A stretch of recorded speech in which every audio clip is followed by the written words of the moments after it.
Hello and welcome. My name is Thomas Murray and I am representing Walker Media. And today we are talking about the 7 best football players to ever play at the University of California, Los Angeles, otherwise known as UCLA. And now the first person that we're going to be talking about is a running back that played for the Bruins from 2003 to 2005, Maurice JonesDrew, otherwise known as MJD. MJD had 2,500 yards rushing in his career, followed by 26 rushing TDs. MJD was often looked at as undersized throughout his whole career, as he was 5'7", but don't let that distract you from the fact that he was a very athletic and very electrifying player to watch in football. In 2005, MJD set the single-season record of 28.5 yards per punt return average. In MJD's final year at UCLA, he was a first-team Pac-10 punt returner, followed by a second-team Pac-10 running back. When MJD was done in his career at UCLA, he was an all-time leader for all-purpose yardage. Followed by MJD, next set for the Bruins was Wendell Tyler. Wendell Tyler was 5th in his career rushing for UCLA as he ran for 3,240 yards. He was a 1976 All-American, a 1975 Pac-8 champ, and he helped the Bruins beat the number 1 Ohio State in the Rose Bowl. Wendell Tyler would go into UCLA Hall of Fame in 2016 as he had 20 career touchdowns and he was a 1976 All-American. Wendell Tyler might have been one of the greatest UCLA running backs to ever play for the school and is one of the most electrifying and fun people to play, just like MJD I mentioned earlier. Cade McNown. Cade McNown played for the Bruins from 1995 to 1998. He started as a true freshman for the Bruins. Cade McNown would have a great number of records and accomplishments that he did at UCLA.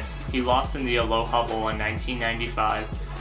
His junior year in 1997, the Bruins started off 0-2 and it just wasn't looking promising for them.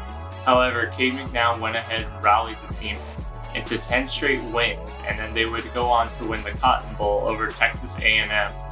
Cade McNown would go on to play in the Rose Bowl in the 1998 and 1999 season, but would end up losing to Wisconsin. Cade McNown would go on to finish 3rd in Heisman voting that year. He was the Pac-10 Co-Offensive Player of the Year. In 1999, he was the Senior Bowl MVP. To this day, Cade McNown still holds records for UCLA football, and what was great for Cade McNown also was that he was 4-0 against USC, which is a very big deal in the Los Angeles area. In 2009, Cade McNown would go on to be inducted into UCLA Hall of Fame, followed by the Rose Bowl Hall of Fame December 30th, 2017. And then in 2020, just recently, Cade McNown made the accomplishment of reaching College Football Hall of Fame. The next person I want to talk about is former offensive tackle great Jonathan Ogden.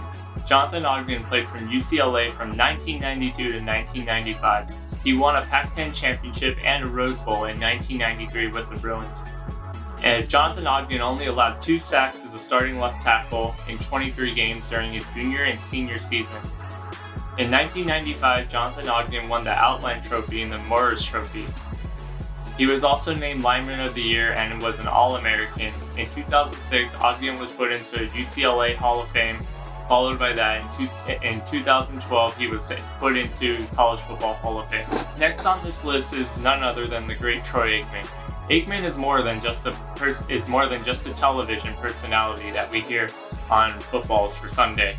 Aikman only played for the Bruins for 2 years from 1987 to 1988, as he was a transfer from the University of Oklahoma.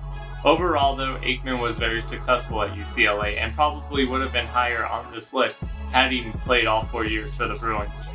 Aikman had an overall record as 20-4 as a quarterback. In 1987, he went to the Aloha Bowl for the Bruins. In 1988, he won the Davey O'Brien Award, also known as the nation's top quarterback. He was the first UCLA Bruin to ever do this. In 1988, he finished 3rd in Heisman voting, and he won the Cotton Bowl for the Bruins in 1998 to 1989. In 2014, UCLA would go on to retire the number 8, in which Aikman wore for them. Aikman had a career record of 5,298 yards as a Bruin and had 41 TDs. Now, number 2 on this list is none other than the great strong safety for the Bruins, Ken Easley. Ken Easley played for the Bruins from 1977 to 1980.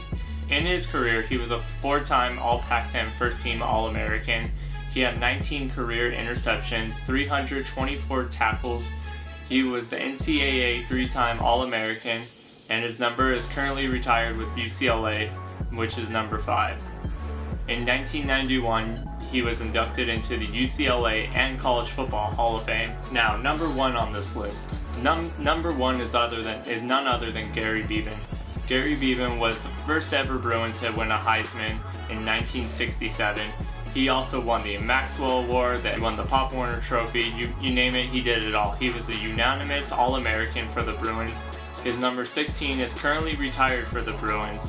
He is known as the Great One. Just as great as he was in football, he was great in school as well, as he was an all-academic athlete. In his career in 1966, Gary Bieben would lead the UCLA Bruins to a Rose Bowl victory over the number 1 ranked Michigan State Spartans. Followed by that, in 1967, Gary Bieben would go on to have one of the most signature games in all of college football, in which he beat crosstown rival USC. In that game, Gary Bieben was playing with torn rib bone cartilage. Despite being injured, Bieben would go on to throw for 300 yards over the Trojans. He made 2 touchdown passes in that game, and to this day, it is still considered one of the greatest college football games of all time.